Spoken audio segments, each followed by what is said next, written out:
अभिषेक के दादाजी उसे बहुत मानते थे और बचपन से ही उसका ख्याल रखते थे। दादाजी की एक आदत थी कि वे हमेशा अपने साथ एक डायरी लेकर चलते थे। अभिषेक अक्सर उन्हें ऐसा करते देखता था और पूछता था, दादाजी बताइए आप इस पर क्या लिखते हैं। दादाजी उसकी बात पर हंसकर टाल देते और कहते तू नहीं समझेगा। अभिषेक अब बड़ा हो चुका था और दादाजी करीब 90 वर्ष के हो चुके थे। उस रात भी सभी लोगों ने एक साथ खाना खाया और अपने अपने कमरों में सोने चले गए, पर दादाजी ने अगली सुबह नहीं देखी। उनका देहांत हो चुका था। अभिषेक के लिए ये किसी सदमे से कम नहीं था। वह फूट फूट कर रोया। दादाजी के साथ बिताया एक एक पल उसकी आंखों के सामने गुजरने लगा। अंतिम संस्कार के बाद जब अभिषेक उनके कमरे में गया तो उसकी नजर उस डायरी पर पड़ी जो हमेशा दादाजी अपने साथ लिए रहते थे। अभिषेक पन्ने पलटने लगा। आखिरी पन्ने पर लिखा था, मेरे लाडले अभिषेक के लिए। अभिषेक ने पढ़ना शुरू किया। बेटा अभिषेक, तू हमेशा पूछता था ना मैं इस डायरी में क्या लिखता हूँ, तो आज मैं तुम्हें कुछ बताना चाहता हूँ कि आज मैं तुम्हें अपने जीवन के अनुभव का निचोड़ देना चाहता हूँ। मेरे जाने के बाद तुम इन 10 बातों के ध्यान से पढ़ना और इसे अपने जीवन में अपनाना। तुम जिंदगी को असल मायने में समझ पाओगे। पहला, प्यार और समझ के साथ चीजों को स्वीकार करो।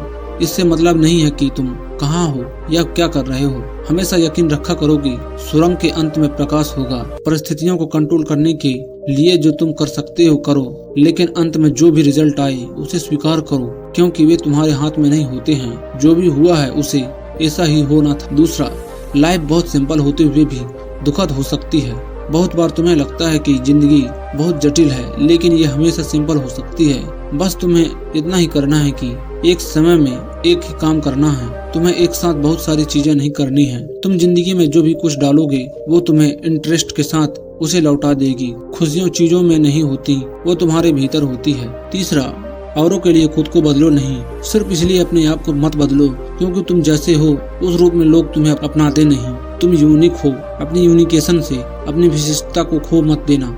हमेशा वही बोले जो तुम सचमुच अंदर से सोचते हो, भले ही इससे हर कोई वास्ता न रखता हो। जब तुम खुद से सच्चे रहते हो तब तुम इस दुनिया को सुंदर बनाते हो, वो सुंदरता जो पहले नहीं थी। चौथा, तुम वो नहीं हो जो तुम थे और इसमें कोई बुराई नहीं है। हम रोज कुछ नया सीखते हैं जो हमें किसी न किसी रूप में बदल देता है और हमें एक दिन एहसास होता है कि हम वाकई में बदल गए हैं। ये बिल्कुल नेचर है, इसीलिए कभी इसके लिए अफसोस मत करना। बदलाव प्रकृति का नियम है। जो होता है अच्छे के लिए होता है।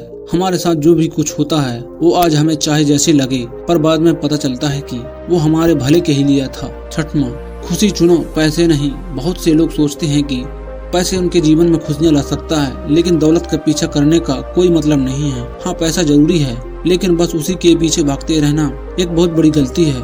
हर एक निर्णय में पहले खुशियों को देखो, बाद में बैंक बैलेंस। जब तुम बूढ़े होगे तो तुम चीजों की असली कीमत जानोगे, उनकी मॉनेटरी वैल्यू नहीं। तब तुम समझोगे कि जिंदगी की सबसे कीमती चीजें ऐसी होती हैं जिन्हें पैसा से नहीं खरीदा जा सकता।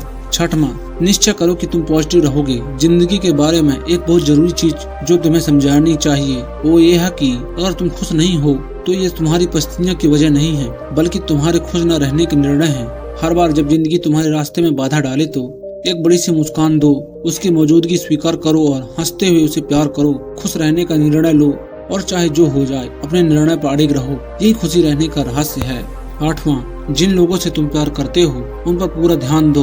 हो सकता है कि हमेशा साथ रहने के कारण तुम उन लोगों को फॉर ग्रांटेड लेने लगो जिनमें तुम सबसे ज्यादा प्रेम करते हो।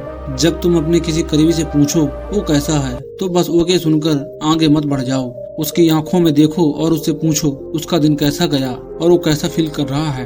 अगर तुम्हें ऐसा लगता है कि तुम्हारे दोस्त बस तुम्हें जरूरत में याद करते हैं तो चिंता मत करो। खुश रहो कि तुम्हें उनके लिए एक उम्मीद की किरण के समान हो। लोगों को पीछे छोड़ना पड़ता है। जिंदगी में टकराने वाले सभी लोग अच्छे नहीं होते हैं। जब आप जान जाओगे कि कोई व्यक्ति तुम्हारे लिए सही नहीं है, मजबूरी में उसे चिपको मत।